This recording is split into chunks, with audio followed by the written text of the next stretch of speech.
옛날 아주 먼 옛날에 호랑이가 담배를 피우고 산신령이 구름을 타고 내려와 쉬어가던 시절의 이야기입니다.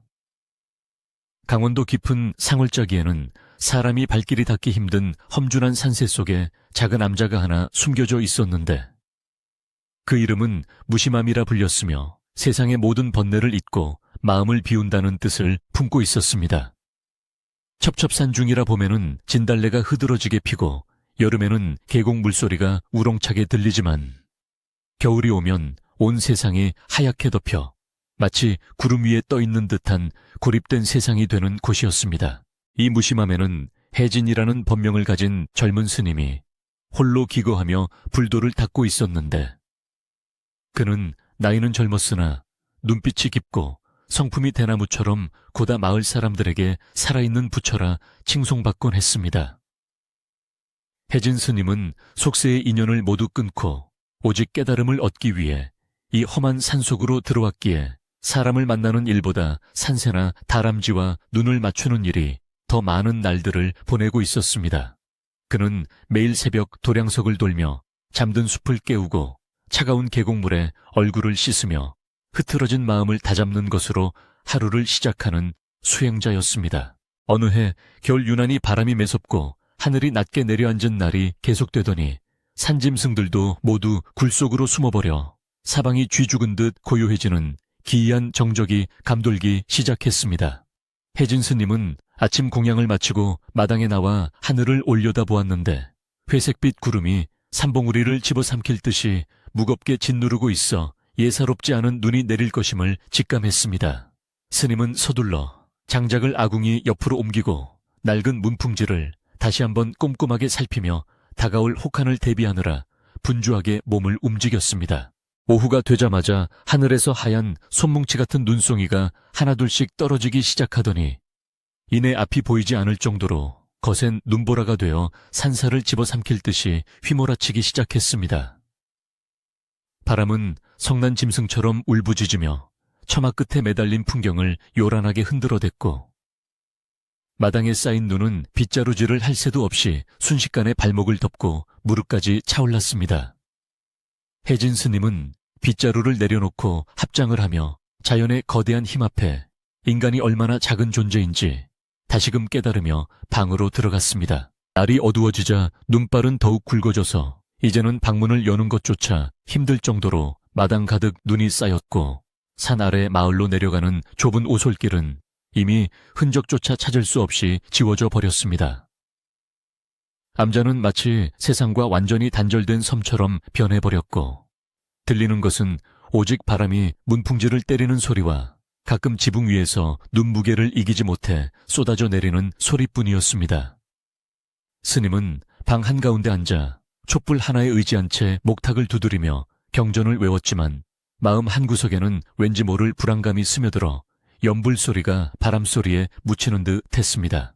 밤이 깊어 삼경이 지날 무렵 거센 바람 소리 사이로 무언가 둔탁하게 대문을 두드리는 소리가 들려와 해진 스님은 잡고 있던 목탁을 멈추고 귀를 기울였습니다. 처음에는 바람에 흔들리는 나뭇가지가 벽을 치는 소리라 생각하여 무시하려 했으나 소리는 간헐적이지만 분명하게 누군가 문을 두드리는 인기척임이 확실해졌습니다. 이 깊은 밤 더구나 허리까지 눈이 쌓인 폭설 속에 누군가 이곳까지 올라왔다는 것은 상상하기 힘든 일이었기에 스님은 의아함을 감출 수 없었습니다. 해진 스님은 자리에서 일어나 호롱불을 들고 삐걱거리는 방문을 열었는데 찬바람이 방 안으로 훅 끼쳐 들어와 불꽃이 위태롭게 흔들렸습니다. 스님은 눈을 가늘게 뜨고 마당을 가로질러 대문 쪽을 바라보았지만 하얀 눈보라 때문에 아무것도 보이지 않아 직접 나가서 확인해야만 했습니다. 그는 낡은 승복 위로 솜누비 옷을 걸쳐 입고 눈 속에 푹푹 빠지는 발을 힘겹게 옮기며 대문 앞으로 다가가 조심스럽게 물었습니다. 이 험한 날씨에 누구시옵니까? 대문 밖에서는 아무런 대답도 들려오지 않고 오직 쇠를 긁는 듯한 바람소리만 윙윙거릴 뿐이라 스님은 자신이 잘못 들었나 싶어 다시 돌아가려 했습니다. 그때 아주 희미하게 살려주세요 하는 가녀린 신음소리가 눈 속에서 새어나와 스님의 발길을 붙잡았습니다. 스님은 황급히 빗장을 풀고 꽁꽁 얼어붙은 대문을 힘껏 밀어 열었는데 눈이 이미 문 절반 높이까지 쌓여 있어 문은 겨우 사람 하나 드나들 틈만 내어주었습니다. 그 좁은 틈 사이로 스님이 호롱불을 비추자 눈 속에 파묻혀 거의 의식을 잃어가는 한 사람의 형체가 보였는데 놀랍게도 그것은 젊은 처녀였습니다. 처녀는 얇은 옷차림에 머리에는 하얗게 눈을 뒤집어 쓰고 있었으며 입술은 이미 보랏빛으로 변해 숨만 간신히 헐떡이고 있는 위급한 상황이었습니다.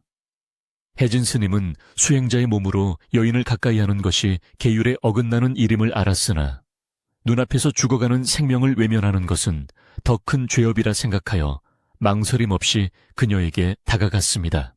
스님은 호롱불을 눈 위에 내려놓고 쓰러진 처녀를 조심스럽게 일으켜 세우려 했으나 처녀는 이미 몸이 꽁꽁 얼어 제 힘으로는 한 발자국도 떼지 못하고 스님의 품으로 무너져 내렸습니다. 그녀의 몸은 마치 얼음장처럼 차가웠고 가늘게 떨리는 숨결만이 아직 생명이 붙어 있음을 알려주고 있어 지체했다가는 큰일이 날 것임이 분명했습니다. 혜진 스님은 처녀를 등에 업고 무릎까지 빠지는 눈밭을 헤치며 필사적으로 방을 향해 걸음을 옮겼습니다. 방 안으로 들어온 스님은 처녀를 서둘러 아랫목에 눕히고 젖은 겉옷을 벗겨낸 뒤 장롱에서 자신이 덮던 두툼한 이불을 꺼내 그녀의 몸을 감싸주었습니다. 아궁이에 장작을 더 넣어 방을 뜨겁게 달구고 부엌으로 가서 급하게 따뜻한 물을 끓여와 처녀의 입에 숟가락으로 조금씩 흘려 넣었습니다. 따뜻한 기운이 돌자 처녀는 고통스러운 듯 옅은 신음소리를 내며 몸을 뒤척였고 그제야 스님은 안도의 한숨을 내쉬며 땀으로 젖은 이마를 닦아냈습니다. 한참이 지나서야 정신이 조금 든 처녀는 희미하게 눈을 뜨고 낯선 천장과 승복을 입은 스님을 번갈아 바라보며 자신이 어디에 있는지 파악하려 애썼습니다. 그녀는 힘없는 목소리로 제가 죽은 것인가요? 라고 물었고 스님은 온화한 미소를 지으며 여기는 무심함이라는 암자입니다. 눈 속에 쓰러져 계신 것을 제가 모셔왔습니다. 라고 답했습니다. 처녀는 그제야 상황을 깨닫고 몸을 일으키려 했으나 극심한 피로와 추위로 인해 다시 베개 위로 머리를 떨구고 말았습니다. 스님은 처녀에게 무리하지 말고 누워 있으라 이르고는 부엌에서 남은 밥과 된장국을 끓여와 그녀가 기운을 차릴 수 있도록 밥상을 차려 내왔습니다. 처녀는 손이 떨려 숟가락조차 제대로 쥐지 못했고 이를 딱하게 여긴 스님은 잠시 망설이다가 조심스럽게 숟가락을 들어 그녀에게 죽을 떠먹여 주었습니다. 수행자로서 평생 여인의 손목 한번 잡아본 적 없던 혜진 스님에게 이 상황은 낯설고도 당혹스러운 시련과도 같았습니다. 처녀의 이름은 연화라고 했는데 그녀는 마을에서 꽤 떨어진 외딴집에 홀어머니를 모시고 사는 효심 깊은 딸이라는 사연을 털어놓았습니다. 어머니가 깊은 병에 걸려 위독해지자 산속 깊은 곳에 자란다는 약초가 특효라는 말을 듣고 폭설이 내린다는 예보에도 불구하고 무작정 산을 올랐다는 것이었습니다. 연화는 품속에서 꽁꽁 얼어붙은 약초 꾸러미를 꺼내 보이며 이것 때문에 자신이 죽을 뻔했다는 사실보다 어머니에게 약을 다려드리지 못할까봐 더 겁이 났다고 눈물을 글썽겼습니다. 혜진 스님은 연화의 지극한 효심에 감동하면서도 한편으로는 밖에서 더욱 거세지는 눈보라 소리에 마음이 무거워지는 것을 느꼈습니다. 지금 내리는 눈의 기세로 보아하니 오늘 밤은 물론이고 앞으로 며칠간은 꼼짝없이 이 좁은 암제에 갇혀 지내야 할 것이 분명했기 때문입니다.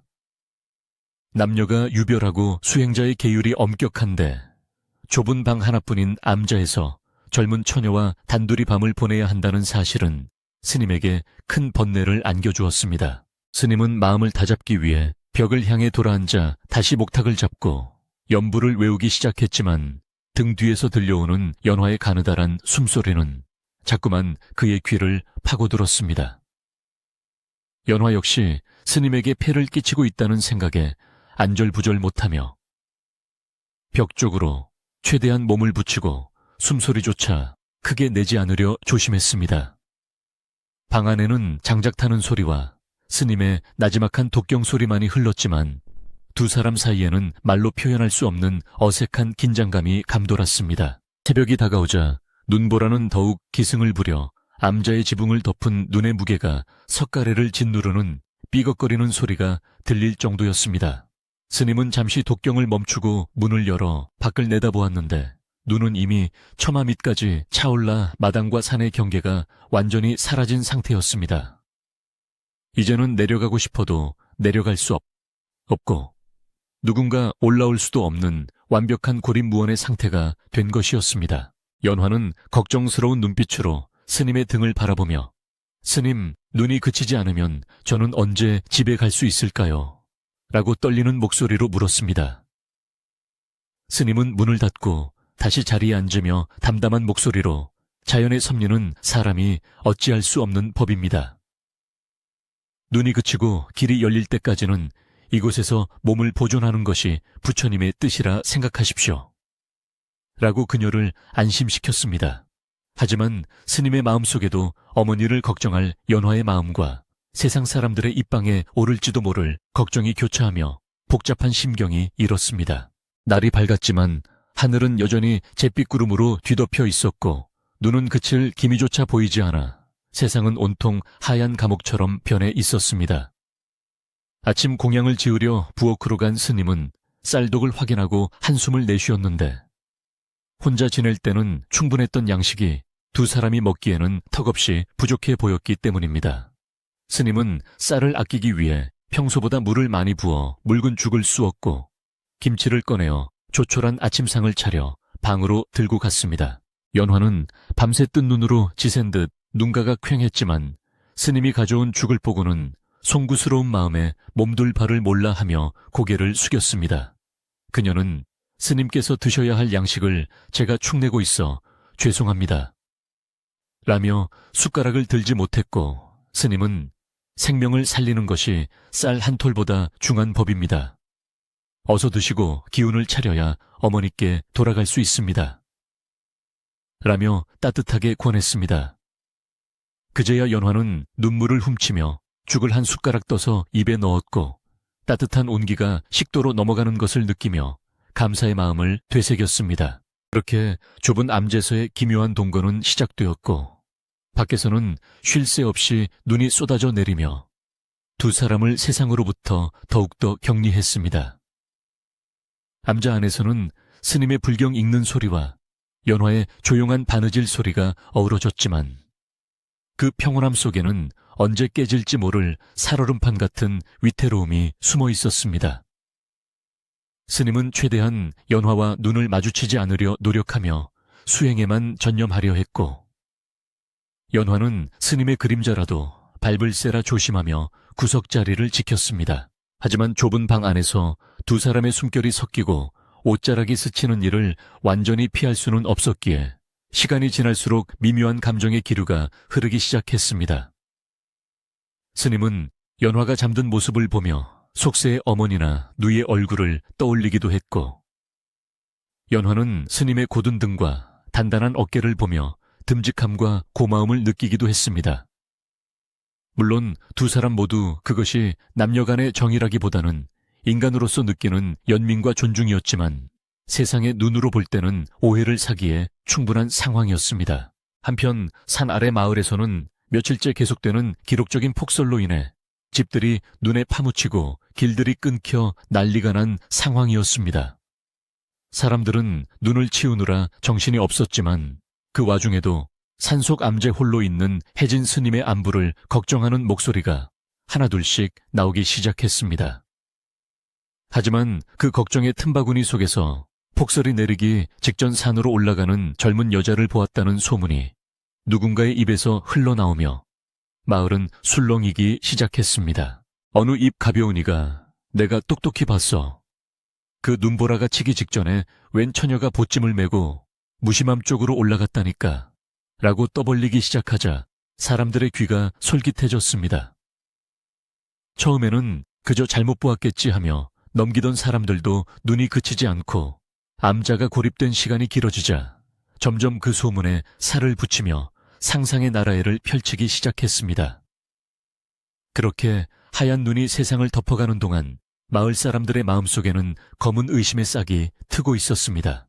하늘에 구멍이라도 뚫린 듯 쏟아지던 눈은 사흘 낮밤을 가리지 않고 무심함을 두들겨댔고 세상은 오직 하얀색과 회색의 두 가지 색으로만 존재하는 듯 했습니다. 암자의 처마 끝에 매달린 고드름은 어른 팔뚝보다 굵어졌고 마당에 쌓인 눈은 이제 지붕의 추녀 끝과 맞닿을 지경이라 방문을 열면 바로 눈벽이 앞을 가로막았습니다. 혜진 스님은 하루에도 몇 번씩 방문을 열어 눈의 기세를 살폈지만 그때마다 차가운 바람만이 매몰차게 뺨을 때리고 지나갈 뿐 희망적인 징조는 어디에도 보이지 않았습니다. 좁은 방 안의 공기는 점점 무거워지고 있었고 두 사람의 생존을 위협하는 추위와 배고픔은 소리 없는 짐승처럼 서서히 그들의 목을 조여오고 있었습니다. 스님은 아침 예불을 마치고 부엌으로 나가 남은 장작의 양을 확인했는데 헛간에 쌓아두었던 땔감이 눈에 띄게 줄어들어 있어 깊은 한숨을 내쉴 수밖에 없었습니다. 평소 혼자 지낼 때라면 한 달은 좋게 쓸 양이었으나 혹한의 날씨에 얇은 옷을 입은 병약한 처녀를 위해 밤낮으로 아궁이에 불을 지피다 보니 나무가 타들어가는 속도가 무서울 정도로 빨랐습니다. 스님은 젖은 솔가지 몇 개를 아궁이에 넣으며 타닥타닥 타오르는 불꽃을 바라보며 마음속에 일어나는 번뇌를 잠재우려 애썼습니다. 이 눈이 그치지 않으면 땔감은 곧 바닥날 것이고 그때는 냉골인 방에서 두 사람이 얼어 죽거나 아니면 천을 나누기 위해 부둥켜 안아야 하는 끔찍한 선택의 기로에 서게 될 것이기 때문입니다. 방안이 연화 역시 마음이 편치 않기는 매한가지였는데 그녀는 자신이 스님에게 짐이 되고 있다는 죄책감에 시달리며 바늘방석에 앉은 듯 안절부절 못했습니다. 그녀는 스님이 부엌에서 다그락거리는 소리를 낼 때마다 몸을 움찔거리며 자신이 나서서 뭐라도 돕고 싶었지만 꽁꽁 언 몸은 마음대로 움직여주지 않았고 부엌 살림은 손을 대기조차 조심스러웠습니다.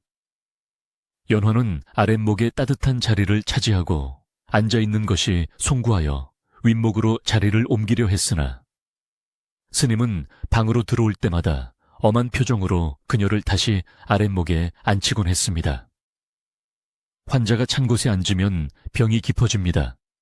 이 방의 주인은 지금 부처님이시니 부처님의 자비라 생각하고 편히 앉으십시오. 스님의 단호한 말씀에 연화는 눈물을 글썽이며 다시 이불 속으로 파고들 수밖에 없었습니다. 두 사람의 식사는 하루 두 끼, 그것도 멀건 죽 한 그릇으로 줄어들었고 그마저도 스님은 자신의 몫을 덜어 연화의 그릇에 채워주곤 했습니다. 연화가 스님 이러다 스님께서 쓰러지십니다. 제발 스님 몫을 다 드세요. 라고 애원하듯 말했지만 혜진 스님은 온화한 미소를 지으며 고개를 저을 뿐이었습니다. 수행자는 본래 적게 먹고 맑은 정신을 유지하는 법입니다. 저는 이것으로도 충분하니 걱정 마십시오. 하지만 연화는 스님의 얼굴이 날이 갈수록 수척해지고 눈밑이 검어지는 것을 보며 가슴이 미어지는 듯한 아픔을 느꼈습니다.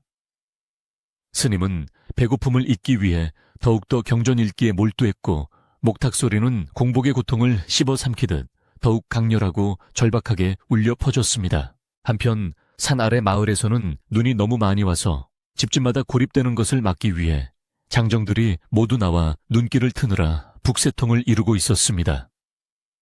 마을 사람들은 저마다 삽과 넉가래를 들고 나와 자기 집 앞뿐만 아니라 마을 회관으로 이어지는 길을 내느라 땀을 뻘뻘 흘리고 있었는데 그들의 입에서는 앓는 소리와 함께 이번 눈에 대한 걱정이 끊이지 않았습니다. 내 평생 이런 눈은 처음 보네. 하늘이 노하셨나 어찌 이리 며칠째 퍼붓는단 말인가. 마을의 가장 연장자인 최 촌장이 지팡이를 짚고 눈을 치우는 현장을 지휘하며 걱정스럽게 혀를 찼습니다. 하지만 힘든 노동 속에서도 사람들의 입을 즐겁게 하는 것은 역시나 남의 이야기, 즉 소문이었습니다. 마을 청년들과 함께 눈을 치우던 나무꾼 칠성은 잠시 삽을 내려놓고 허리를 펴며 주위 사람들의 시선을 모으기 위해 헛기침을 크게 했습니다. 칠성은 평소에도 입이 싸고 남의 말을 하기 좋아하여 마을의 확성기라 불리는 인물이었는데 이번 폭설 속에서도 그의 입담은 쉴 새 없이 돌아갔습니다. 어르신들 그거 아십니까? 이 눈이 내리기 직전에 제가 산에서 뭘 봤는지 말입니다. 칠성의 은근한 목소리에 눈을 치우던 사람들이 하나둘 일손을 멈추고 그의 주변으로 모여들었습니다. 심심하던 채 잘되었다 싶은 사람들의 호기심, 어린 눈빛을 받자 칠성은 신이 나서 침을 튀기며 말을 이었습니다. 글쎄, 그날 오후에 하늘이 시커멓게 변할 때쯤이었지요. 제가 나무를 해서 내려오는데 웬 젊은 여자가 보찜을 메고 무심함 쪽으로 올라가더라고요. 내가 이보시오 눈이 올 거니 내려가시오라고 소리쳤는데도 들은 채도 않고 횡하니 올라가더란 말입니다. 칠성의 말에 마을 사람들은 눈을 동그랗게 뜨고 웅성거리지 시작했습니다. 젊은 여자라고 그 깊은 산속 암제 여자가 왜 간다냐? 혜진 스님 혼자 계신 곳 아닌가? 사람들의 반응이 뜨거워지자 칠성은 한술 더 떠서 상상의 나래를 펼치기 시작했습니다. 그러게 말입니다. 그러고 나서 바로 이 폭설이 쏟아져서 길이 끊겼으니 지금 그 암제는 젊은 스님과 처녀 단둘이 갇혀 있다는 거 아닙니까? 사흘 밤낮을 말이죠. 칠성의 말끝에는 묘한 뉘앙스가 섞여 있었고 그것은 듣는 이들로 하여금 야릇한 상상을 하게 만들기에 충분했습니다. 마을 아낙네들은 어머 망측해라. 그럼 그 좁은 방에서 둘이 붙어 지낸다는 거야. 하며 입을 가리고 수근거렸고 짓궂은 사내들은 낄낄거리며 음담패설을 섞어 농담을 주고받았습니다. 아무리 생불이라 불리는 혜진 스님이라도 남자 아니겠어. 이 추운 날 젊은 남녀가 한 방에 있는데 무슨 일이 안 일어나면 그게 더 이상하지. 칠성은 마치 자신이 그 현장을 목격이라도 한 것처럼 신이 나서 떠벌렸고 스님의 고결한 이미지는 순식간에 사람들의 입방아 위에서 난도질당하기 시작했습니다. 그때 저만치서 눈을 치우던 최 촌장이 녹이 띈 얼굴로 다가와 지팡이로 바닥을 내리치며 호통을 쳤습니다. 내 이놈 칠성과 주둥이 함부로 놀리지 마라. 혜진 스님이 어떤 분인데 감히 그런 더러운 말을 입에 담느냐. 촌장의 불호령에 칠성은 깨갱하며 꼬리를 내렸지만 그의 입계는 여전히 비릿한 웃음이 남아 있었습니다. 아이고 촌장님도 참... 제가 뭐 없는 말을 했습니까? 여자가 올라간 건 사실이고 눈 때문에 갇힌 것도 사실이지 않습니까? 남녀 7세 부동석이라 했는데 불가에서는 더 엄하지 않겠습니까? 걱정이 되어서 하는 말이죠. 칠성의 변명에 촌장은 혀를 차며 꾸짖었지만 이미 엎질러진 물처럼 소문은 사람들의 뇌리에 깊이 박히고 말았습니다. 마을 사람들은 겉으로는 촌장의 말에 동조하는 척했지만 속으로는 칠성의 말에 더 솔깃해야 하며 저마다의 상상을 덧붙여 이야기를 퍼뜨렸습니다. 아니 땐 굴뚝에 연기 나겠어. 평소에 너무 고고한 척하더니 뒤로는 호박씨 까는 거 아냐. 원래 점잖은 고양이가 부뚜막에 먼저 올라간다고 했어. 사람들의 의심은 눈덩이처럼 불어나 이제는 혜진 스님이 파괴를 하고 처녀와 살림을 차렸다는 둥. 그 처녀가 사실은 스님의 숨겨둔 정인이라는 둥 터무니없는 헛소문까지 돌기 시작했습니다. 하얀 눈은 세상을 깨끗하게 덮었지만 사람들의 마음속은 검은 의심으로 진흙탕처럼 흐려지고 있었습니다. 다시 무심함으로 돌아와 밤이 깊어지자 산사의 기온은 살을 애는 듯 뚝 떨어졌고 문풍지는 찢어질 듯 비명을 질렀습니다. 혜진 스님은 방 안에 온기가 식어가는 것을 느끼고 남은 장작을 모두 아궁이에 밀어 넣었지만 새벽녘의 추위를 막기에는 역부족일 것 같았습니다. 스님은 잠시 고민하다가 자신이 입고 있던 낡은 승복 겉옷인 장삼을 벗어 연화의 이불 위에 덮어주었습니다.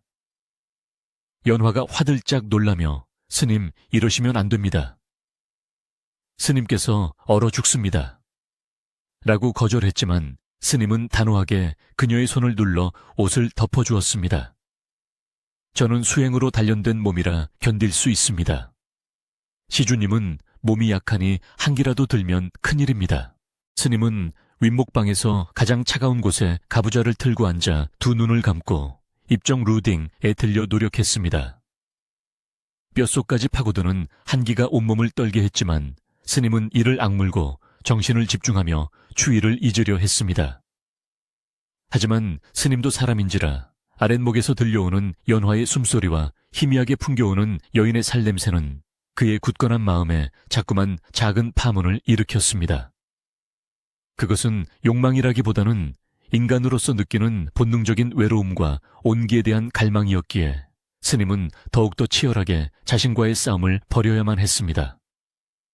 그는 마음속으로 반야심경을 수백 번 되뇌며 눈앞의 여인이 여인이 아니라 그저 구해야 할 중생일 뿐임을 스스로에게 끊임없이 주입했습니다. 연화는 스님의 떨리는 어깨를 보며 소리 없이 눈물을 흘렸습니다.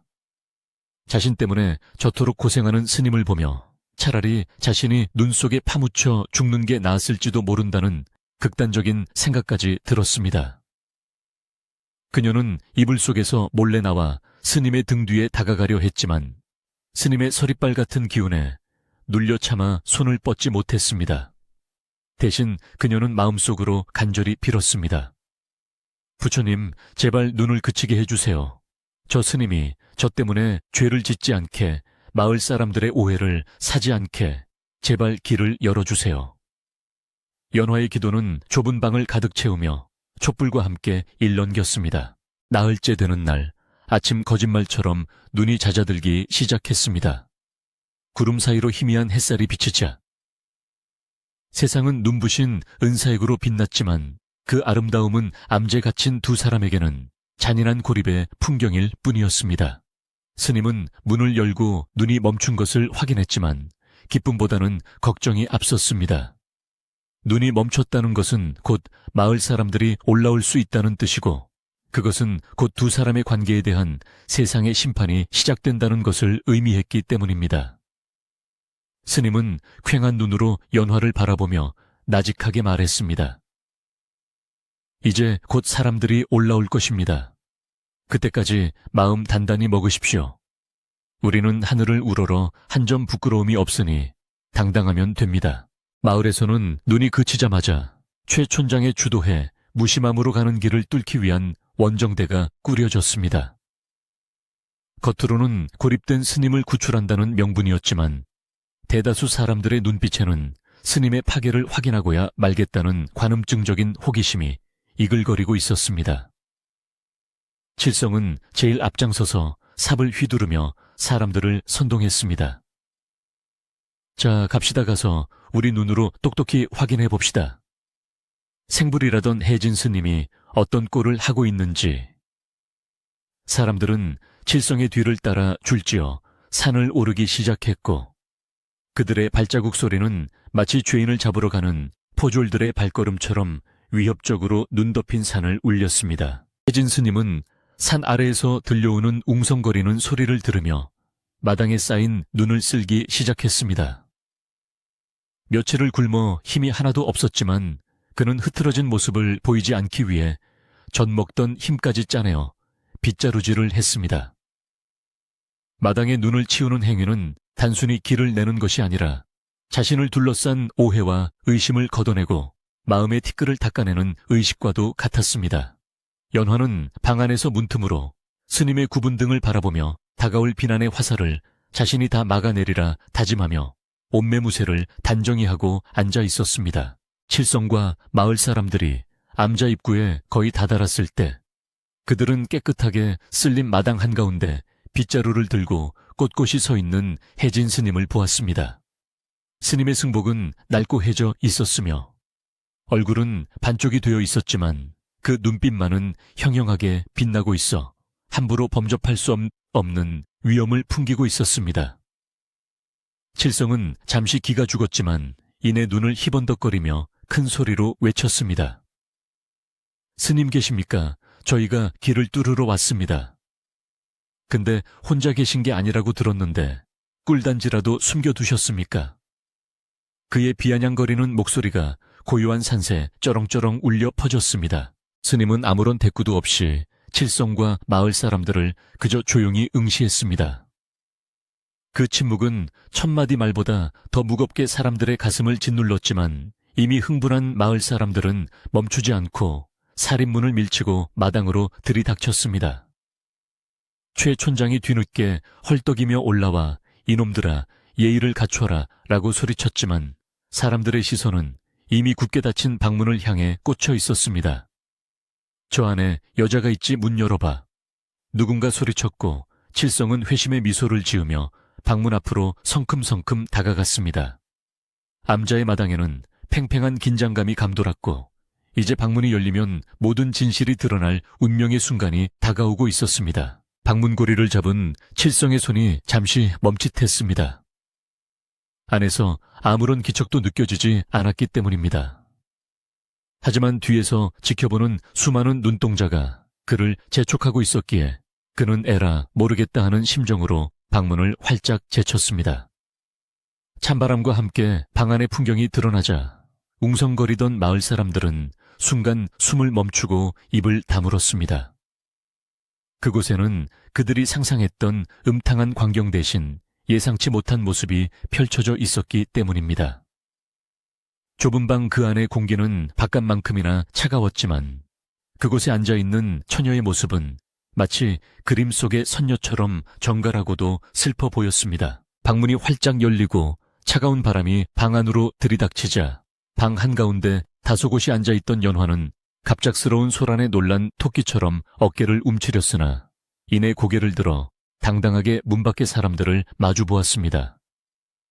그녀의 얼굴은 며칠간의 고생으로 인해 파리하게 야위어 있었고 입술은 핏기 없이 말라 있었지만 그 눈빛만은 깊은 산속의 옹달샘처럼 맑고 깊어 감히 함부로 대할 수 없는 기품이 서려 있었습니다.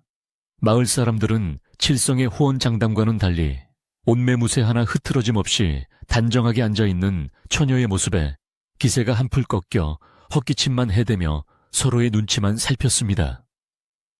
좁은 방 안에는 낡은 장롱 하나와 반들반들 윤이 나는 밥상, 그리고 한쪽에 곱게 개어놓은 이불 한 채만이 놓여있어 칠성이 떠벌리던 야릇하고 지저분한 흔적은 눈을 씻고 찾아봐도 보이지 않았습니다. 하지만 칠성은 이대로 물러설 수 없다는 듯 신발도 벗지 않은 채 흙투성이 발로 방 안으로 성큼 들어서며 마치 범죄 현장을 덮친 포졸처럼 방 안 구석구석을 쏘아보았습니다.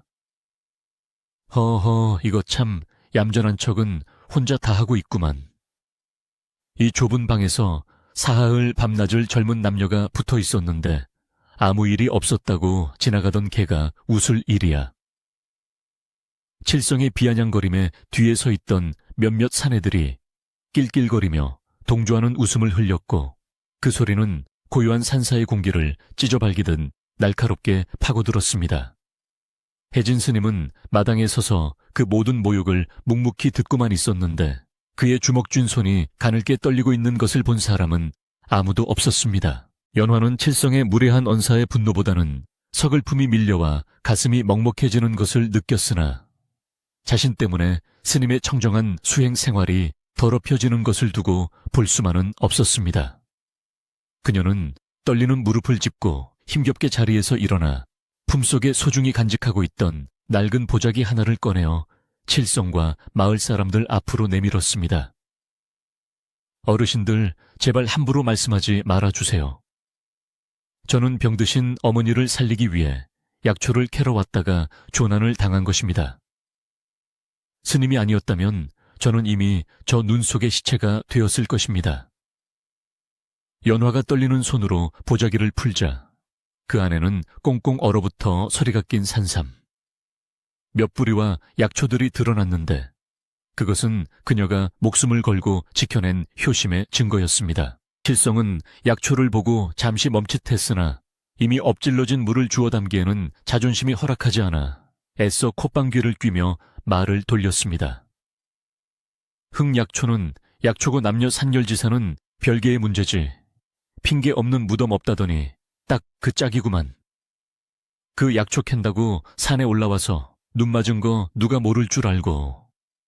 칠성의 억지 주장에 마을 사람들 사이에서도 그래, 아무리 그래도 3일 밤낮은 너무 길어.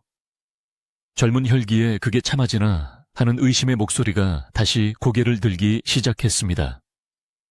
사람들은 눈에 보이는 진실보다는 자신들이 믿고 싶어하는 자극적인 이야기에 더 끌리는 법이라.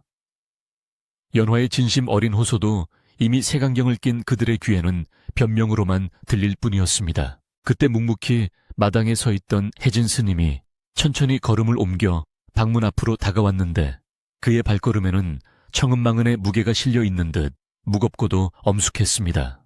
스님은 방 안으로 들어오지 않고 문지방 앞에 멈춰 서서 칠성과 마을 사람들을 향해 합장을 하고 깊이 허리를 숙여 인사를 올렸습니다. 모든 것은 제 부덕의 소치입니다. 수행이 부족하여 중생을 구하는 과정에서 오해를 샀으니 그 허물은 오로지 저에게 물으시고 이 처자에게는 험한 말을 거두어 주십시오. 스님의 목소리는 갈라지고 쉬어 있었지만 그 안에 담긴 진정성은 차가운 겨울바람을 녹일 만큼 뜨겁고 간절했습니다. 하지만 칠성은 스님의 겸손을 약점으로 여기고 더욱 기고만장하여 대들었습니다. 거봐 찔리는 게 있으니까 저러는 거 아니여 부덕의 소치라니 인정하는구만. 참다 못한 연화가 눈물을 흘리며 소리쳤습니다. 아니에요. 스님은 죄가 없으십니다. 여러분이 생각하는 그런 일은 결코 없었습니다. 그녀는 바닥에 깔린 이불을 걷어치우며 방바닥을 손으로 가리켰습니다. 보세요. 이 방의 온기를 한번 느껴보세요. 제가 누워있던 아랫목은 따뜻하지만 스님이 앉아 계시던 저 윗목은 얼음장처럼 차갑습니다. 연화의 외침에 사람들의 시선이 일제히 방바닥으로 향했습니다. 방 안 구조는 아궁이와 가까운 아랫목과 먼 윗목으로 나뉘어 있었는데 땔감이 부족한 산사에서는 아랫목만 겨우 미지근하고 윗목은 바깥이나 다름없이 냉골인 경우가 허다했습니다. 뒤늦게 방으로 들어온 최 촌장이 지팡이를 내려놓고 의심스러운 표정으로 윗목 쪽으로 다여가 바닥에 손을 대어 보았습니다. 촌장의 손바닥이 바닥에 닿는 순간 그의 미간이 꿈틀하며 크게 찌푸려졌습니다. 이게 무슨... 촌장의 입에서 당혹스러운 탄식이 흘러나오자 칠성도 못 믿겠다는 듯 달려들어 윗목 바닥을 짚어보았습니다. 순간 칠성은 소스라치게 놀라며 손을 떼었는데 바닥은 마치 얼음판 위에 손을 올린 것처럼 뼛속까지 시린 냉기가 올라오고 있었기 때문입니다. 반면 연화가 앉아있던 아랫목은 여전히 미지근한 온기가 남아있어 두 자리의 온도 차이는 천양지차였습니다. 연화는 흐느끼며 말을 이었습니다.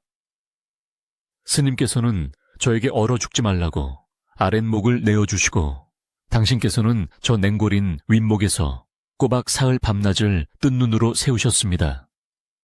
심지어 덮고 계시던 겉옷까지 벗어 제게 덮어주시고 혹겹 승복 하나로 그 추위를 견디셨단 말입니다. 연화의 말에 마을 사람들은 그제야 스님의 차림새를 자세히 뜯어보게 되었습니다. 스님의 승복은 여름에나 입을 법한 얇은 못이 적삼이었고 그 위에는 솜 누비옷 하나 걸치지 않은 상태였습니다. 스님의 손등과 귀끝은 동상으로 벌겋게 부어올라 있었고 입술은 추위를 참느라 깨물어 터진 상처로 얼룩져 있었습니다. 마을 사람들은 충격에 빠져 아무 말도 하지 못하고 멍하니 스님과 바닥을 번갈아 쳐다보았습니다. 그들이 상상했던 뜨거운 밀회의 현장은 온데간데 없고 그곳에는 오직 생명을 살리기 위한 한 수행자의 처절한 고행과 희생만이 남아 있었습니다. 누군가 침을 꿀꺽 삼키는 소리가 들릴 정도로 방 안에는 무거운 정적이 감돌았고 칠성의 얼굴은 불그락푸르락하며 당황한 기색이 역력했습니다. 아니, 그래도 남녀가... 칠성은 말꼬리를 흐리며 뒷걸음질 쳤지만 이미 분위기는 완전히 반전되어 사람들의 눈총은 스님이 아닌 칠성에게로 향하고 있었습니다. 최 촌장은 떨리는 손으로 스님의 얇은 승복자락을 만져보며 눈시울을 붉혔습니다. 스님, 이 늙은이가 눈이 멀어 생부를 몰라 뵙고 망령을 떨었습니다. 이 추위에 어찌 견디셨습니까? 촌장의 목소리는 후회와 존경으로 떨리고 있었고 그 말을 들은 마을 사람들도 하나둘 고개를 숙이며 부끄러움에 얼굴을 들지 못했습니다. 자신들은 따뜻한 아랫목에서 배불리 먹으며 남을 헐뜯는 동안 스님은 이 추운 산속에서 죽어가는 생명을 살리기 위해 자신의 몸을 불살라 냉기, 랭치와 싸우고 있었던 것입니다. 그때 방 한구석에 놓여있던 경전이 사람들의 눈에 들어왔습니다. 칠성이 아까 발로 툭 찼던 그 경전은 스님이 밤새 읽고 또 읽어 손때가 묻고 모서리가 닳아 있었지만 그 옆에는 촌농이 녹아내린 자국만이 수북하게 쌓여 있었습니다.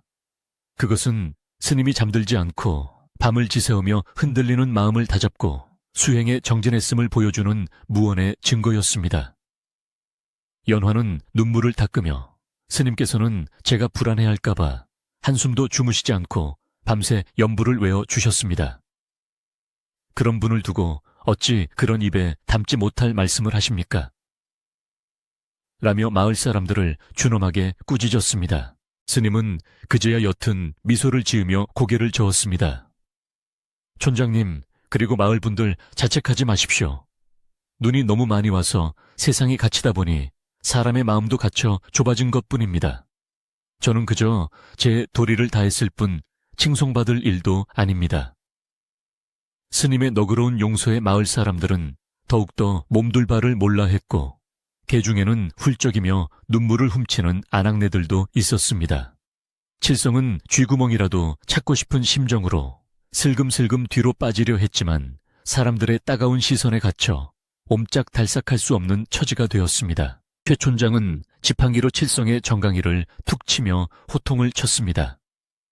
이놈아 내놈 주둥이가 방정이라더니 천벌을 받을 짓을 했구나. 당장 스님과 처녀에게 무릎 꿇고 사죄 드리지 못할까.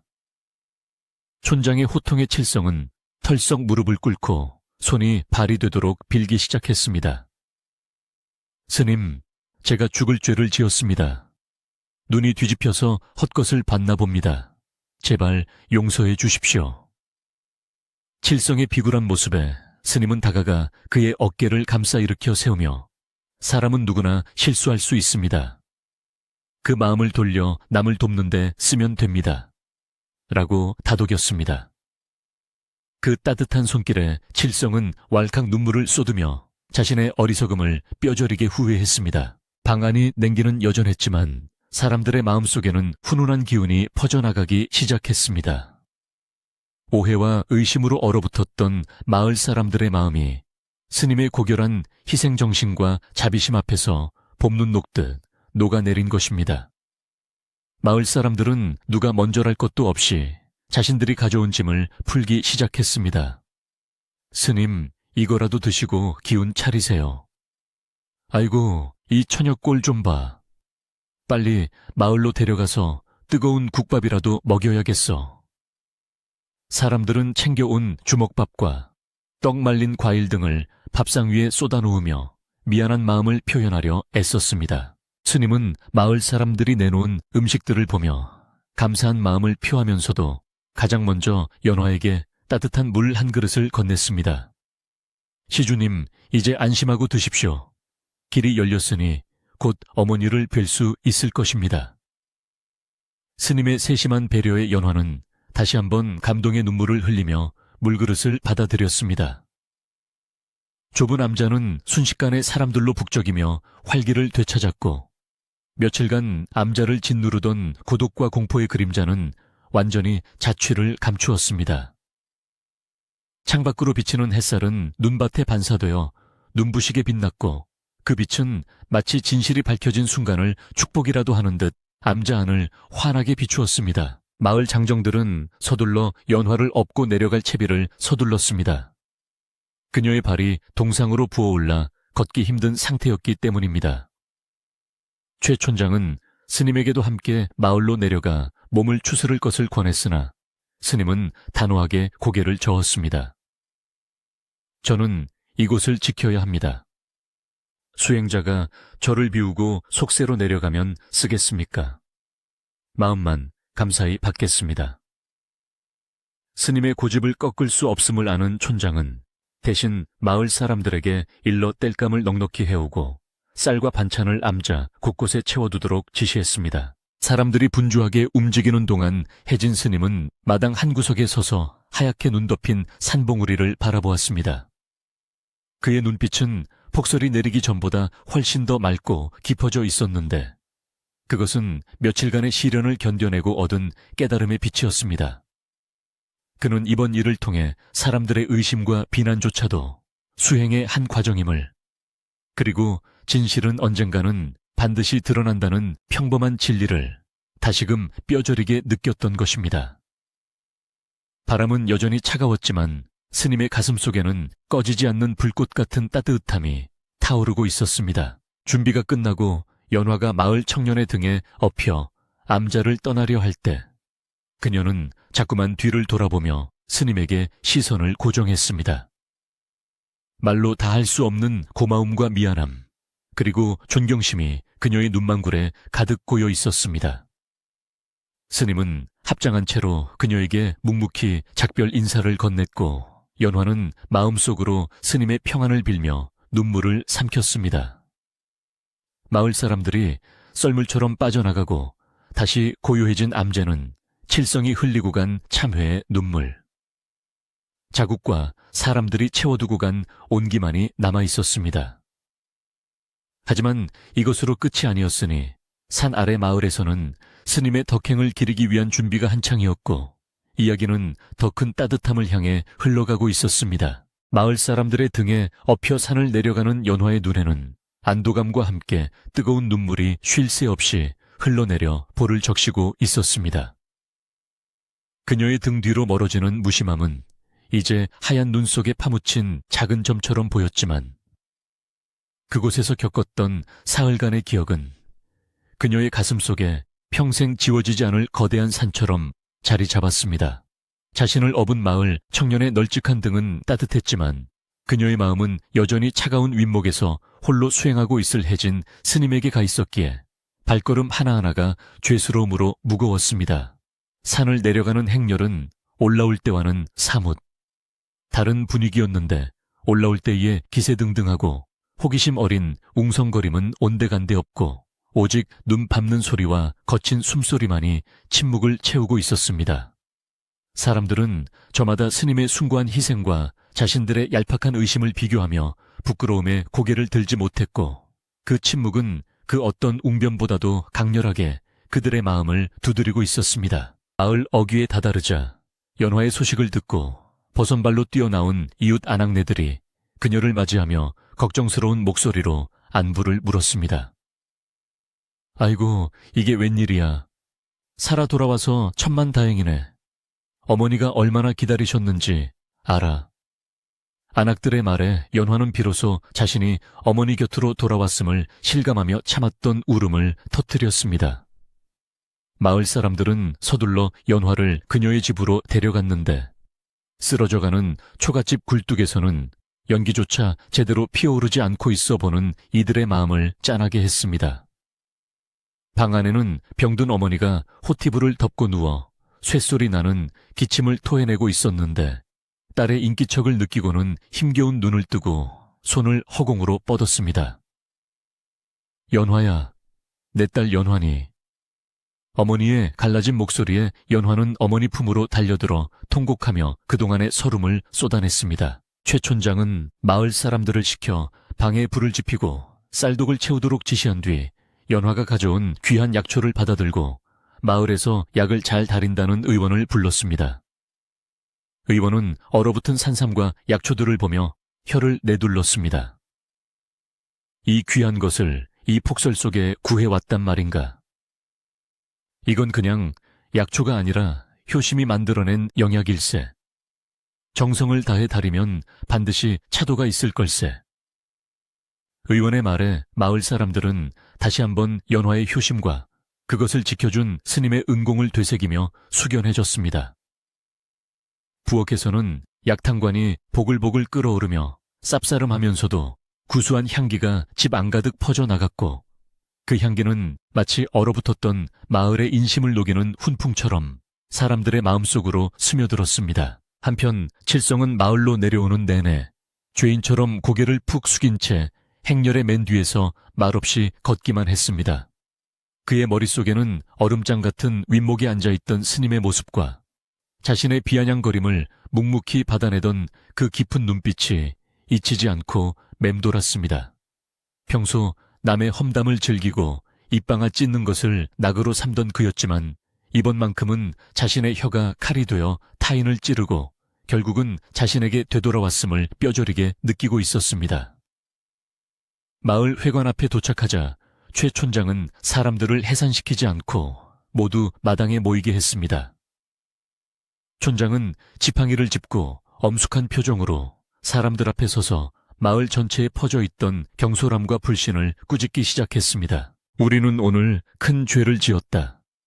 눈에 보이는 것만 믿고, 아니 눈에 보이지 않는 것을 억측하여 한 수행자의 고귀한 뜻을 진흙탕에 처박으려 했다. 만약 스님이 그 추위를 견디지 못하고 쓰러지셨거나 우리가 조금만 더 늦게 진실을 알았더라면 우리는 평생 씻을 수 없는 업보를 짊어지고 살았을 것이다. 촌장의 일갈에 마을 사람들은 맞습니다. 저희가 생각이 짧았습니다. 하며 저마다 반성의 목소리를 내었습니다. 촌장의 시선은 구석에 쭈그리고 앉아있는 칠성에게 머물렀습니다. 특히 칠성이 너는 이번 일의 발단이 되었으니 그 죄가 가볍지 않다. 스님께서 너를 용서하셨다 하나 네가 마을 사람들에게 끼친 부끄러움과 스님께 드린 상처는 말로 다 갚을 수 없을 것이다. 칠성은 촌장 앞으로 기어나와 무릎을 꿇고 눈물을 흘리며 말했습니다. 촌장님, 제가 죽을 놈입니다. 혓바닥을 잘라버리고 싶을 만큼 후회하고 있습니다. 시키시는 벌은 무엇이든 달게 받겠습니다. 제발 사람 구실할 수 있게 기회를 주십시오. 칠성의 진심 어린 참회에 마을 사람들의 따가운 눈총도 조금은 누그러졌습니다. 촌장은 잠시 생각에 잠기더니 무거운 입을 열었습니다. 스님은 지금 뗄감도 없이 그 추운 암제 홀로 계신다. 네가 결자해지 지혜제 지혜지라 했으니 네가 싼 똥은 네가 치워야지 않겠느냐. 당장 산에 올라가 스님이 겨울을 나실 뗄감을 해다 드려라.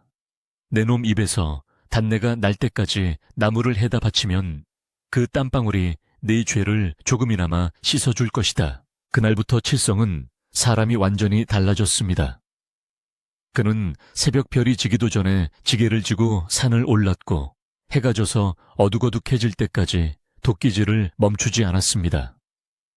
칠성의 도끼질 소리는 텅 빈 상골짜기에 쩌렁쩌렁 울려 퍼졌는데 그것은 마치 자신의 지난날을 깨부수고 새로 태어나려는 몸부림처럼 처절하고도 힘차게 들렸습니다.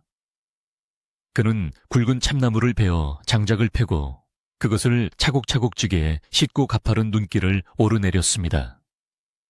숨이 턱 끝까지 차오르고 어깨가 짓눌려 살이 터지는 고통이 밀려왔지만 칠성은 쉴 생각조차 하지 않았습니다. 오히려 몸이 힘들수록 마음의 짐이 가벼워지는 것을 느끼며 그는 땀과 눈물이 범벅된 얼굴로 묵묵히 산길을 걸었습니다. 무심함에 해진 스님은 며칠간의 소란이 지나가고 다시 찾아온 정막 속에서 몸을 추스르고 있었습니다. 마을 사람들이 두고 간 음식 덕분에 기력은 회복되었지만 윗목에서 얻은 동상은 쉽게 낫지 않아 손발이 저리고 쑤셔왔습니다. 그러나 스님은 육체의 고통을 수행의 벗으로 삼아 더욱 정진하였고 마음속에는 연화와 마을 사람들에 대한 원망 대신 그들의 안녕을 비는 기도로 가득 채웠습니다. 그러던 어느 날 아침 스님이 마당에 나갔다가 깜짝 놀랄 광경을 목격하게 되었습니다. 텅 비어있던 헛간의 장작이 산더미처럼 쌓여있고 마당 한 구석에는 누군가 몰래 두고 간 쌀자루와 반찬들이 놓여 있었기 때문입니다. 스님은 누가 이런 일을 했는지 짐작이 갔지만 짐짓 모른 체하며 합장을 하고 감사 인사를 올렸습니다. 사실 칠성은 스님과 마주치는 것이 부끄러워 스님이 예불을 드리는 시간이나 잠든 새벽 시간을 틈타 몰래 나무를 해다 나르고 있었던 것입니다. 칠성은 암자마당에 장작을 부려놓고 뒤돌아서며 문풍지에 비친 스님의 그림자를 향해 소리 없이 절을 올리곤 했습니다. 스님, 이 못난 놈의 정성을 받아주십시오. 부디 따뜻하게 지내시고 건강하십시오. 칠성의 이러한 변화는 마을 사람들에게도 전해져 사람들은 그를 다시 보게 되었고 칠성이가 개과천선했다며 칭찬을 아끼지 않았습니다. 산하라의 연화의 집에서도 기적 같은 일이 일어났습니다. 의원의 정성스러운 치료와 연화가 구해온 산삼 덕분에 사경을 헤매던 어머니가 며칠 만에 털고 일어난 것입니다. 어머니는 아직 기운이 없어 비틀거렸지만 맑아진 눈빛으로 딸의 손을 잡고 네가 나를 살렸다. 아니, 그 스님께서 나를 살리신 게다. 라며 감격해 했습니다. 연화는 어머니에게 밥을 떠먹여 드리며 그간 있었던 일을 하나도 빠짐없이 이야기해 주었고 어머니는 스님의 이야기에 눈물을 훔치며 산 쪽을 향해 수없이 고개를 숙였습니다. 그분은 사람이 아니라 부처님이 보내신 보살님이시다. 내 몸이 나으면 반드시 찾아가서 절을 올려야겠다. 마을의 분위기도 예전과는 확연히 달라졌습니다. 폭설과 스님 사건을 겪으면서 마을 사람들은 서로를 더 챙기고 위하는 마음을 갖게 되었고 특히 남을 헐뜯는 말이 들리면 누가 먼저랄 것도 없이 쉿 말 조심하게 지난번 일을 잊었나 하며 자정하는 분위기가 생겨났습니다. 사랑방에 모인 노인들은 옛날 이야기 대신 이번 일로 얻은 교훈을 이야기하며 젊은이들을 가르쳤고 아낙네들은 무심함에 보낼 공약물을 준비하느라 분주했습니다. 마을은 흡사잔치를 준비하는 집처럼 활기가 넘쳤지만 그 밑바닥에는 차분한 성찰과 따뜻한 정이 흐르고 있었습니다. 어느 날 최 촌장은 마을 회의를 소집하여 중대 발표를 했습니다. 우리가 스님께 진빚을 갚는 길은 스님이 수행에만 전념하실 수 있도록 돕는 것이다. 그리고 연환의 집도 형편이 어려우니 우리 마을에서 십시일반으로 돕는 게 어떻겠느냐. 촌장의 제안에 반대하는 사람은 아무도 없었습니다. 마을 청년들은 조를 짜서 정기적으로 암제나무와 식량을 나르기로 했고 부녀회에서는 연환의 집에 반찬과 입을 옷을 챙겨주기로 했습니다. 이것은 단순한 물질적인 지원이 아니라 오해로 얼룩졌던 과거를 씻고 화합으로 나아가려는 마을 사람들의 의지였습니다. 칠성은 그 지원단의 선봉에 섰습니다. 그는 이제 마을에서 가장 부지런하고 믿음직한 일꾼이 되어 있었습니다. 그는 자신의 지게에 스님에게 드릴 가장 좋은 쌀과 숯을 싣고 누구보다 먼저 산길을 올랐습니다. 암자에 도착한 칠성은 더 이상 숨지 않고 당당하게 마당으로 들어섰습니다. 마침 마당을 쓸고 있던 혜진 스님과 눈이 딱 마주쳤습니다. 칠성은 지게를 내려놓고 넙죽 큰 절을 올렸습니다. 스님 칠성입니다. 그동안 안녕하셨습니까? 제가 늦게나마 스님의 은혜에 보답하고자 마을 사람들의 뜻을 모아왔습니다. 칠성의 얼굴은 햇볕에 그을리고 땀방울이 맺혀 있었지만 그 표정은 더없이 밝고 건강해 보였습니다. 혜진 스님은 빗자루를 내려놓고 칠성에게 다가가 그의 투박한 손을 잡았습니다. 스님의 손은 아직 동상의 흔적이 남아 거칠었지만 그 온기만은 여전했습니다. 어서 오십시오. 그동안 고생이 많았다는 소식 들었습니다. 나무를 어찌나 많이 해다 주셨는지 올겨울은 찜질방처럼 지내고 있습니다. 스님의 농담 섞인 덕담의 칠성은 머쓱하게 웃으며 머리를 긁적였습니다. 아이고 스님도 참, 제가 지은 죄에 비하면 새 발의 피입니다. 앞으로 제가 이 암자의 머슴이 되어 스님을 모시겠습니다. 두 사람은 마주보고 호탕하게 웃었고 그 웃음소리는 산사의 고요함을 깨고 메아리쳐 흘러갔습니다. 그날 오후 연화도 어머니를 부축하고 암자를 찾았습니다. 아직 거동이 불편한 어머니를 위해 마을 사람들이 가마를 태워 모시고 온 것입니다. 연화는 깨끗한 옷으로 갈아입고 손수 만든 떡과 과일을 들고 스님 앞에 섰습니다. 스님 덕분에 어머니께서 이렇게 일어나셨습니다. 이에 이 은혜를 어찌 갚아야 할지 모르겠습니다. 연화의 어머니는 스님의 소매를 붙잡고 하염없이 눈물을 흘리며 감사의 인사를 올렸습니다. 스님, 제 딸을 살려주시고 저까지 살려주셨습니다. 부처님이 따로 없습니다. 혜진 스님은 모녀를 법당으로 안내하여 부처님께 삼배를 올리게 했습니다.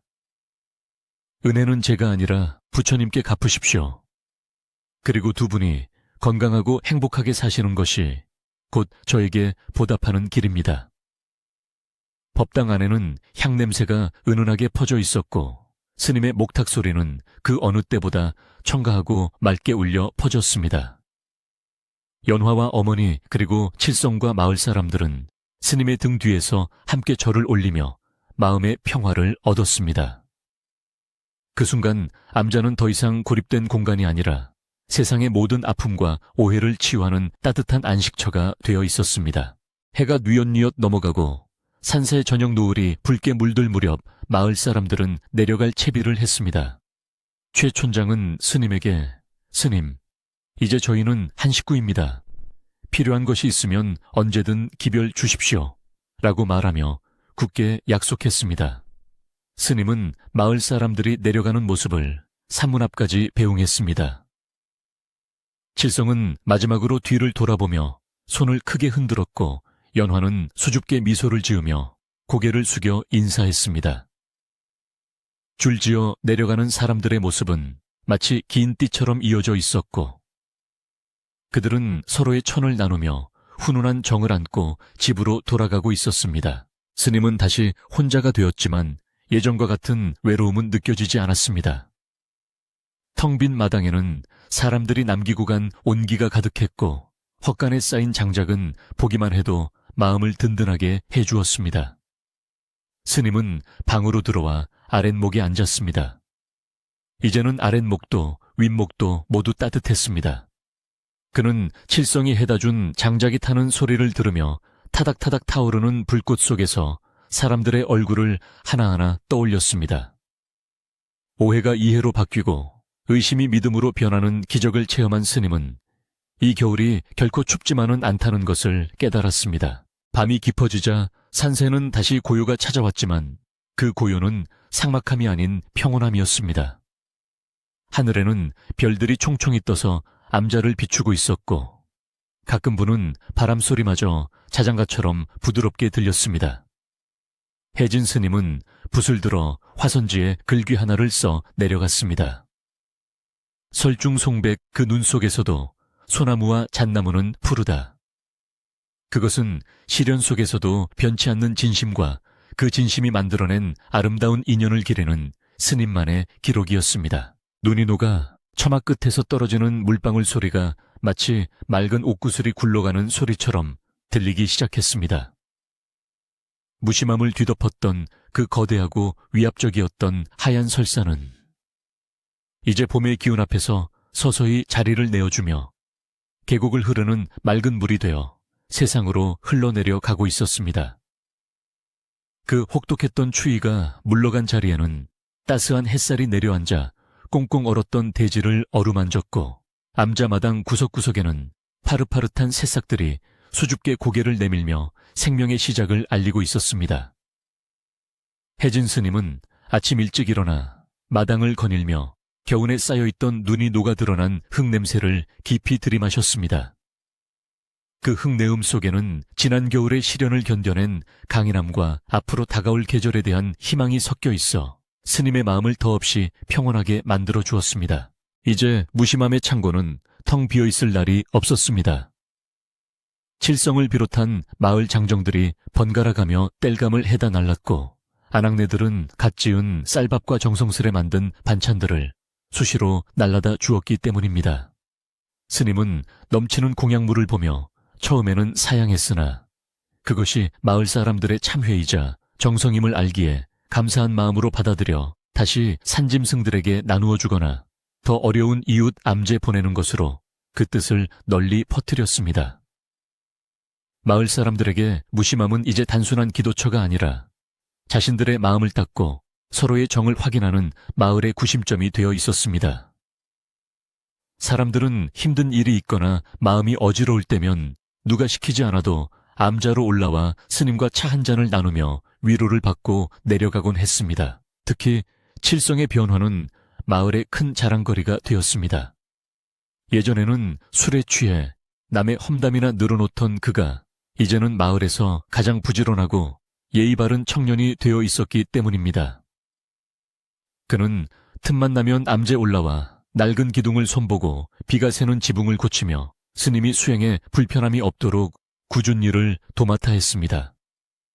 어느 날 칠성은 땀을 뻘뻘 흘리며 마당에 디딤돌을 고쳐놓은 뒤 스님에게 수줍게 웃으며 말했습니다. 스님, 제가 이 돌을 단단하게 고정해 놓았으니 이제 눈비가 와도 미끄러지실 일은 없을 겁니다. 제 마음도 이 돌처럼 딱 고정시켜서 다시는 흔들리지 않게 살겠습니다. 스님은 칠성의 어깨를 두드리며 처사님의 마음이 이미 반석과 같으니 그 어떤 비바람도 칠성 처사님을 흔들지 못할 것입니다. 라고 덕담을 건넸습니다. 계절은 어김없이 흘러 산천초목이 푸르름을 더해가는 늦봄이 되었습니다. 산등성이마다 연분홍 진달래와 샛노란 산수유가 흐드러지게 피어 무심함으로 오르는 길은 그야말로 꽃대과를 이루고 있었습니다. 겨우내 하얀색 일색이었던 세상이 알록달록한 총천연색으로 옷을 갈아입자 스님의 잿빛 승복조차 봄꽃에 물든 듯 화사해 보였습니다. 이날은 특별히 연화와 그녀의 어머니가 완쾌 기념으로 암자를 찾아와 점심 공양을 올리기로 한 날이었습니다. 연화는 새벽부터 산을 돌아다니며 갓 돋아난 취나물 고사리, 두릅 등 봄나무를 캐어 정성스럽게 무치고 다듬어 바구니 한가득 담아왔습니다. 연화와 어머니가 암자마당에 들어서자 미리 와서 기다리고 있던 칠성과 마을 사람들이 반갑게 맞이했습니다. 연화의 얼굴은 지난 겨울의 창백함은 찾아볼 수 없을 정도로 발그레한 복숭아 빛이 돌았고 어머니 또한 지팡이 없이 거동할 수 있을 만큼 건강해진 모습이었습니다. 연화는 부엌으로 들어가 솜씨를 발휘하기 시작했습니다. 솥뚜껑을 열자 구수한 밥 냄새가 암자를 가득 채웠고 도마 위에서 칼질하는 소리는 경쾌한 리듬을 타며 사람들의 입맛을 다시게 했습니다. 스님은 마루에 앉아 그 부산스러운 풍경을 바라보며 적막했던 암자가 사람의 온기로 가득 차는 것을 흐뭇하게 지켜보았습니다. 이것은 수행의 방해가 아니라 수행의 완성이 세상 속에서 이루어지는 모습이라 생각했기 때문입니다. 점심상이 차려지고 모두가 마루와 마당에 둥그렇게 둘러 앉았습니다. 상 위에는 연화가 무쳐낸 향긋한 봄나물 비빔밥과 맑은 된장국, 그리고 칠성이 가져온 시원한 동치미가 놓여 있었습니다. 화려하지는 않지만 자연의 맛과 사람의 정성이 고스란히 담긴 최고의 만찬이었습니다. 스님이 먼저 숟가락을 들며 공양 개송을 읊었습니다. 이 음식이 어디서 왔는가 내 덕행으로 받기 부끄럽네. 마음의 온갖 욕심 버리고 몸을 지탱하는 약으로 알아 깨달음을 이루고자 이 공양을 받습니다. 사람들도 모두 합장하며 감사의 마음을 되새긴 후 식사를 시작했습니다. 입안 가득 퍼지는 봄나물의 쌉싸름한 향과 고소한 참기름 냄새, 그리고 갓 지은 밥의 달콤함이 어우러져 사람들은 연신 감탄사를 쏟아냈습니다. 어이구, 연화 솜씨가 보통이 아니네. 임금님, 수라상이 부럽지 않아. 최 촌장의 칭찬에 연화는 부끄러운 듯 고개를 숙였지만 그녀의 입계는 행복한 미소가 번졌습니다. 어머니는 밥 한 톨 남기지 않고 그릇을 비운 뒤 스님을 향해 다시 한번 고개를 숙였습니다. 스님, 지난 겨울 스님께서 제 딸에게 주신 것은 밥 한 그릇이 아니라 생명이었습니다. 이렇게 따뜻한 봄날 스님과 함께 밥을 먹을 수 있으니 이제 죽어도 여한이 없습니다. 스님은 온화한 미소로 답했습니다. 할머니 죽는다는 말씀은 마십시오. 이렇게 좋은 날들이 앞으로 계속될 텐데 오래오래 사셔서 이 아름다운 산천을 다 누리셔야지요. 그리고 그날의 밥 한 그릇은 제가 준 것이 아니라 부처님께서 연화처자의 효심에 감동하여 저를 통해 전해주신 것입니다. 식사가 끝나고 사람들은 마루에 앉아 차를 마시며 담소를 나누었습니다. 따스한 햇볕이 내리쬐는 마루 끝에는 나른한 고양이 한 마리가 웅크리고 앉아 졸고 있었고 처마 밑의 풍경은 봄바람에 살랑이며 청가한 소리를 내었습니다. 그 평화로운 풍경 속에서 지난 겨울에 매서웠던 눈보라와 오해의 상처는 먼 옛날 이야기처럼 희미해져 갔습니다. 연화는 품속에서 하얀 보찜을 하나 꺼내 스님 앞에 조심스럽게 놓았습니다. 스님, 이건 제가 틈틈이 만든 것입니다. 지난 겨울 스님의 발이 동상으로 고생하시는 것을 보고 마음이 너무 아파서. 보찜을 풀자 그 안에는 폭신한 솜을 두툼하게 넣어 누빈 버섯 몇 켤레와 정갈하게 바느질된 승복 한 벌이 들어있었습니다. 바느질 땀 하나하나에 연화의 감사함과 죄송함, 그리고 스님에 대한 존경심이 촘촘히 박혀 있었습니다. 스님은 버선을 손으로 만져보며 그 따뜻한 감촉에 잠시 말을 잇지 못했습니다.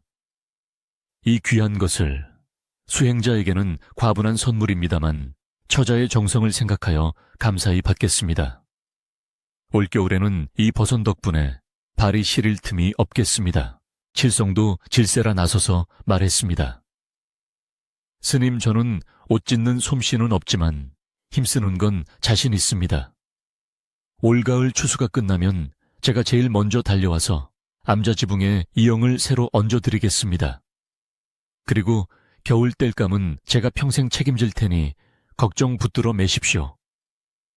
사람들은 칠성의 호언장담에 박장대소하며 즐거워했습니다. 그렇게 웃고 떠드는 사이 해는 어느덧 서산으로 기울어 산자락에 긴 그림자를 드리우기 시작했습니다. 이제는 헤어져야 할 시간이 다가온 것입니다. 마을 사람들은 아쉬운 마음을 뒤로하고 하나둘 짐을 챙겨 일어났습니다. 그들은 올 때보다 더 가벼운 발걸음으로 하지만 마음만은 꽉 찬 풍요로움을 안고 산을 내려가기 시작했습니다. 연화와 어머니도 스님에게 몇 번이고 허리를 숙여 인사한 뒤 칠성의 부축을 받으며 마을로 향했습니다. 스님은 산문 앞에 서서 그들의 뒷모습이 숲속으로 사라질 때까지 오랫동안 지켜보았습니다. 사람들이 떠난 자리는 다시 고요해졌지만 그 고요함은 예전의 쓸쓸함과는 달랐습니다. 공기 중에는 여전히 사람들의 웃음소리가 배어있는 듯했고 마당에는 따뜻한 전기 훈훈하게 감돌고 있었기 때문입니다. 저녁 예불 시간이 되자 스님은 법당으로 들어가 촛불을 켰습니다. 흔들리는 촛불 그림자 속에서 스님은 부처님을 향해 절을 올렸습니다. 108번의 절을 올리는 동안 스님의 마음속에는 지난 겨울의 일들이 파노라마처럼 스쳐 지나갔습니다. 눈보라 치던 밤에 공포 죽어가던 처녀의 숨소리 낸골, 바닥에 뼈저린 추위 마을 사람들의 따가운 시선과 비난, 그리고 마침내 밝혀진 진실과 화해의 순간들. 이 모든 것이 결국은 하나의 큰 가르침이었음을 스님은 깨달았습니다. 고난은 사람을 시험에 들게 하지만 그 시험을 통과하고 나면 더 단단한 믿음과 사랑이 기다리고 있다는 진리를 몸소 체험한 것입니다. 예불을 마친 스님은 방으로 돌아왔습니다. 아랫목과 윗목의 구분 없이 방 전체가 훈훈했습니다. 스님은 연화가 선물한 버선을 신어보았습니다. 발끝에서부터 전해오는 포근함이 온몸으로 퍼져나가며 마음까지 따뜻하게 데워주었습니다.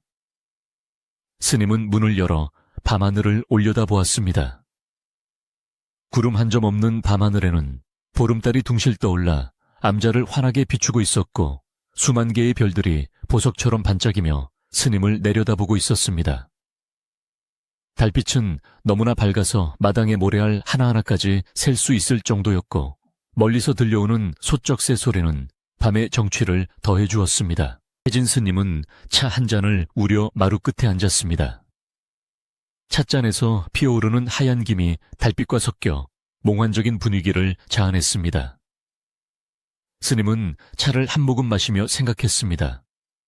세상사 모든 일은 눈 녹듯 사라지지만 그 자리에 피어난 인연의 꽃은 영원하구나. 내가 베푼 작은 자비가 돌고 돌아 이렇게 큰 따뜻함으로 되돌아오니 이 또한 부처님의 가피가 아니겠는가. 스님은 이제 더 이상 홀로 수행하는 고독한 승려가 아니었습니다. 그는 마을 사람들의 이웃이자 그들의 마음을 지켜주는 든든한 버팀목이 되었으며 그들 또한 스님의 수행을 지켜주는 도반다어반이 된 것입니다. 밤바람이 대나무 숲을 스치며 사각거리는 소리를 내자 스님은 방으로 들어와 자리에 누웠습니다. 따뜻한 이불 속에서 스님은 편안하게 눈을 감았습니다. 내일 아침에는 또 어떤 새로운 하루가 기다리고 있을지, 마을 사람들은 또 어떤 소식을 들고 찾아올지 기대하는 마음이 스님의 입가에 옅은 미소를 띠게 했습니다. 지난 겨울의 폭설은 모두 녹아 땅속 깊이 스며들어 생명의 물이 되었고 사람들의 가슴 속에 남은 이야기는 봄꽃보다 더 향기로운 전설이 되어 마을을 영원히 지켜줄 것입니다. 어느새 산사에는 깊은 고요가 내려앉았고 스님의 고른 숨소리만이 방 안을 채웠습니다. 달빛은 창호지 문을 통해 은은하게 스며들어 스님의 잠든 얼굴을 어루만져 주었습니다. 무심함의 밤은 그렇게 깊어갔고 세상의 모든 걱정과 근심은 잠시 잊힌 채 평화로운 꿈결 속으로 흘러 들어갔습니다. 눈이 많이 내리는 날이면 마을 사람들은 따뜻한 아랫목에 모여 앉아 아이들에게 이 이야기를 들려주곤 했답니다. 옛날에 아주 맑은 스님과 효심 깊은 처녀가 살았는데 그들은 추운 겨울을 이겨내고 봄을 불러왔단다. 라고 말이죠. 이 이야기를 듣는 당신의 마음에도 따뜻한 봄날의 햇살 같은 평온함이 깃들기를 바라며 오늘 밤은 여기서 이야기를 맺겠습니다. 자, 이제 편안한 마음으로 눈을 감으세요. 무심함의 맑은 풍경 소리가 꿈속까지 당신을 지켜줄 것입니다. 안녕히 주무십시오.